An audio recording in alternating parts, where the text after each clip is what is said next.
Bon, on va se poser et on va réfléchir 30 secondes. La méthode des J, c'est une méthode super efficace parce qu'elle est basée sur quelque chose d'extrêmement puissant qui est la courbe de l'oubli et qui part du principe que plus le temps passe et plus tu oublies une information, donc plus tu fais des rappels et plus tu vas retenir une information. Ça, c'est quelque chose qu'on va devoir garder pour avancer. Mais il y a un truc en première année de médecine et la méthode des J qui pose énormément de problèmes. C'est que chaque jour, tu as 3 putains de nouveaux cours qui arrivent et qui sont plutôt conséquents. C'est clair et c'est extrêmement dangereux si tu te focalises uniquement sur la méthode des J, et je vais te donner ma version de la méthode des J dans cette vidéo. Tu vas te perdre, tu pourras plus travailler tes cours de la journée, tu n'auras pas le temps de faire tes cours prévus pour la semaine. Bref, je pense qu'il faut revoir la méthode des J telle qu'elle est de base, et moi celle que j'ai utilisée m'a extrêmement aidé pour avancer. Bon, comme tu l'auras compris, pour moi quand j'ai essayé d'utiliser la méthode des J en première année de médecine, c'était assez compliqué parce que du coup j'arrivais pas à faire tous mes cours, je savais pas quel cours je pouvais utiliser avec cette méthode. Quand on faisait un cours, on le terminait pas forcément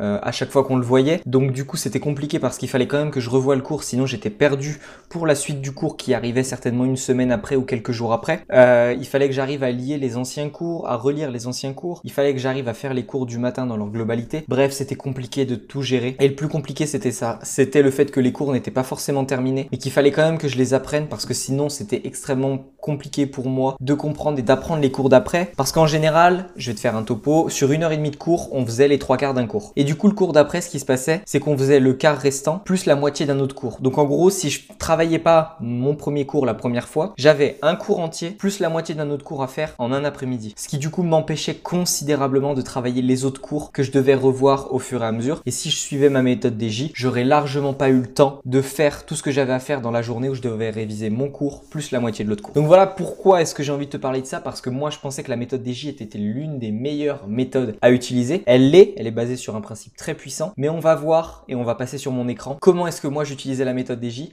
et qu'est-ce que j'ai mis en place vraiment pour avancer, et tu vas voir que ça va vraiment te changer la donne, ou en tout cas du moins ça va pouvoir te permettre de te libérer d'un poids qui est quand même assez conséquent. Allez, on se retrouve sur mon ordi. Ok, donc voilà, on est sur mon ordinateur. Comme tu as vu, c'est quelque chose de très simple, c'est un Google Sheets. C'est un tableur Excel tout simplement. Si tu as Excel, tu utilises Excel, mais ça c'est entièrement gratuit, donc c'est plutôt intéressant. Avant d'aller plus loin, si tu es intéressé par l'organisation en PACES, la méthodologie de travail, si tu as envie de réussir ton année, je t'invite à rester attentif jusqu'au bout parce que j'ai une idée d'un projet qui pourrait être potentiellement intéressant et qui pourrait très certainement aider beaucoup d'étudiants en première année de médecine qui souhaitent augmenter leurs chances de réussir. J'en ai déjà parlé à 3 ou 4 personnes. Ces 3 et 4 personnes sont déjà bien motivées pour le projet, ou en tout cas trouvent que le projet est une super bonne idée. Donc je t'invite à rester jusqu'au bout si tu as envie d'en savoir plus. Revenons à nos moutons. Comment est-ce que ça se passe une fois que tu es sur ce Google Sheets? En gros, c'est très simple. Tu vas prendre, on va faire simple, une colonne où tu vas marquer le nom, tu mets le nom du cours. Moi, je rajoutais le prof avec. Ici, tu vas marquer la date. Bref, voilà. Ensuite, ce qui va se passer, c'est que du coup, tu vas marquer par exemple. Ce que je faisais, moi, c'est que j'avais une feuille. Donc, tu vois, tu crées 4 feuilles. Une feuille pour chaque matière. Donc là, on va partir du principe que c'est la biochimie. Là, par exemple, tu mets cytologie. Là, tu mets biophysique. Et là, tu mets biostatistique. Mais tu verras que, honnêtement, moi, je m'en servais uniquement pour la biochimie et la cytologie. Biophysique et biostatistique, je m'en servais pas des masses parce que il n'y avait pas énormément de cours et je savais qu'est-ce que j'avais besoin de réviser. Je sais pas si c'était français, qu'est-ce que... Ensuite, c'est très simple. Tu mets le nom du cours. Donc, tu mets par exemple... t'as de l'enzymologie avec le professeur Bidoul. Tu as du métabolisme avec le professeur Paul. Tu as... Pré-métabolisme encore, c'est un grand nom. Il y a plein de choses. Tu as en biochimie de la chimie organique avec le professeur Jack. Bref, tu m'as compris. Ce que je faisais, c'est que moi, tu vois, souvent, là, ça se voit pas, mais souvent, un prof faisait plusieurs cours. Par exemple, tu avais le chapitre enzymologie et dans chaque chapitre, tu avais différents cours. Parfois, dans un même chapitre, c'était des profs différents, donc les cours venaient d'un prof différent. Ce que je faisais, c'est que dès que c'était un prof pareil, dès que c'était le même prof, je mettais la même couleur. Une fois que ça c'est fait, en fait, je faisais ça parce que ce qui compte, c'est pas forcément le cours, c'est comment le prof pose les questions. Et donc tu sais que ton cours, tu ne dois pas l'apprendre de la même manière selon quel prof pose la question. En tout cas, pour moi, c'était ça. Ensuite, ce que je faisais, c'était qu'une fois que le cours était terminé, je notais la date à laquelle il était fini. Si par exemple, le cours enzymologie, on va partir du principe que c'est un cours, était pas fini, je notais ici, genre, à finir, tu mets entre parenthèses, à finir ou pas fini, voilà, tu trouves une appellation qui te correspond. Et ici, tu mets la date. Donc par exemple, je sais pas, le 15 septembre. Oh, c'était mieux, normalement ça me marquait septembre. Je trouvais que c'était bien. Bref, une fois que ça c'est fait, tu mets avec ça une couleur qui va être soit rouge, soit orange, soit vert. Si c'est rouge, tu considères que le cours il est mal compris et que tu l'as révisé le 15 septembre. Donc ce que tu vas faire, c'est que par exemple, soit tu as deux possibilités à partir de là. C'est soit tu te dis ok, je fais la méthode des J 16-9, donc le lendemain, 18-9, 2 jours après, 21-9. Soit tu organises comme ça et comme ça tu sais qu'en début de semaine tu dois checker toutes les dates et regarder du coup et mettre sur ton emploi du temps les cours que tu dois réviser dans la semaine. Soit tu l'utilises d'une autre manière, c'est qu'en gros une fois que tu auras plein de trucs qui seront remplis ici là, tout là tu auras. Je crois que je suis descendu bien bas. Ici, tu auras plein de trucs qui sont remplis avec plein de dates.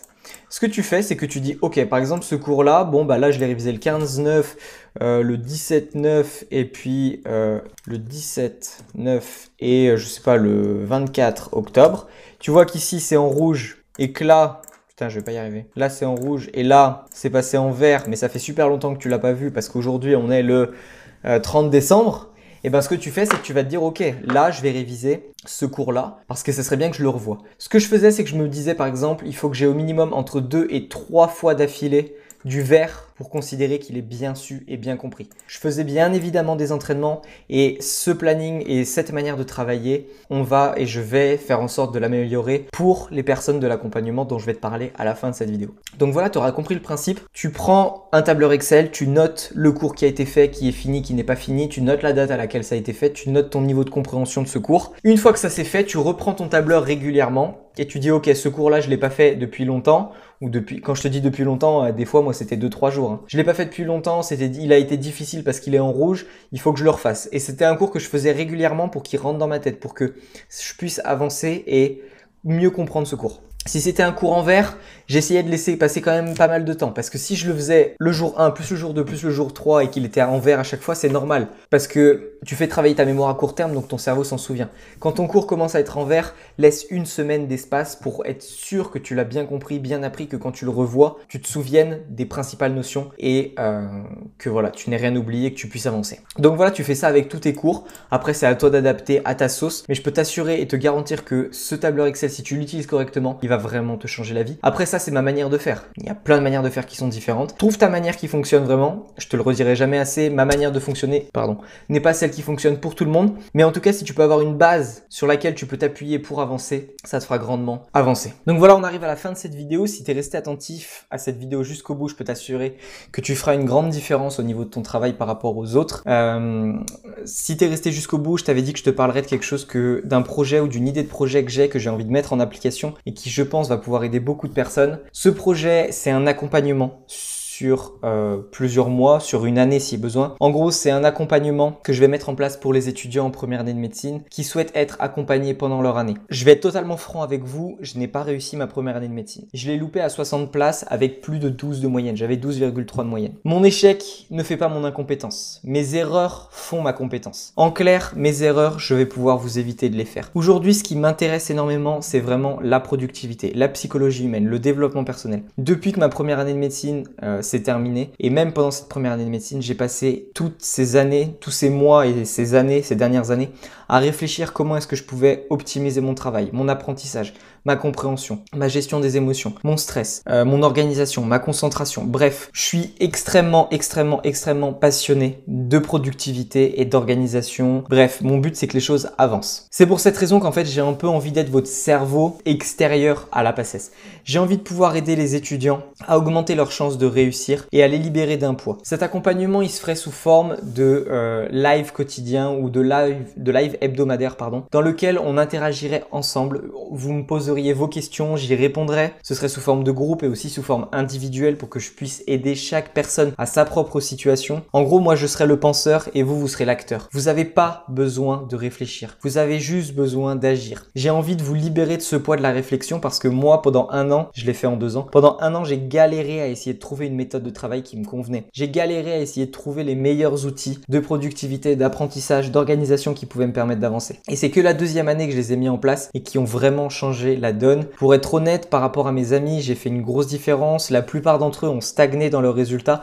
Et moi qui avais pris le temps de me former et d'apprendre, j'en suis arrivé là où j'étais. J'ai doublé mon classement, j'ai loupé à 60 places. Bref, j'ai vraiment fait une grosse différence. Et j'ai eu des plutôt bonnes notes dans certaines matières. Il y a une matière où j'ai pas la moyenne. Et toutes les autres, je suis au-dessus de la moyenne. Donc voilà, déjà on peut partir sur ce principe-là. Mais ma réussite ou mon échec ne font pas ma légitimité. C'est le travail que je vous apporte derrière pour vous soulager qui font ma légitimité. Pardon, je vais y arriver. Donc si cet accompagnement t'intéresse et si c'est une idée de projet en tout cas pour le moment, mon but c'est que justement si t'es intéressé, tu viennes m'en parler sur Instagram, tu tapes Rauduncan, RAUXDUNCAN, tout attaché, tu m'envoies un message et tu me dis ouais j'ai trouvé ton accompagnement, enfin l'idée de ton accompagnement super sympa. Voilà ce que j'aimerais dans cet accompagnement parce que mon but c'est pas que cet accompagnement me convienne à moi, c'est qu'il te permette à toi d'obtenir les résultats que tu veux obtenir pendant ton année. Donc tu me dis ce que tu veux, on en discute, on échange, on essaye de voir ce qui peut être bien pour toi, ce que tu ne veux pas dans cet accompagnement et je ferai en sorte de créer un programme sur mesure pour les personnes qui veulent rejoindre cet accompagnement. Je te dis, j'ai déjà 3 personnes qui sont motivées à rejoindre ce programme. Je veux pas le faire pour énormément de monde parce que sinon je pourrais pas aider tout le monde individuellement. Je trouverai des solutions pour accueillir le plus de monde possible. Le but c'est que vous puissiez tous avoir un maximum de conseils et un maximum de chances de réussir. Donc voilà, si ça t'intéresse, je t'invite à m'envoyer un message sur Instagram.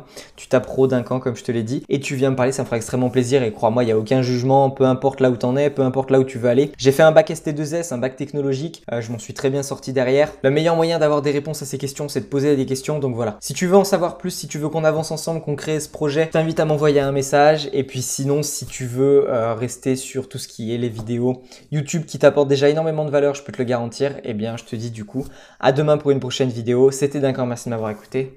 Ciao!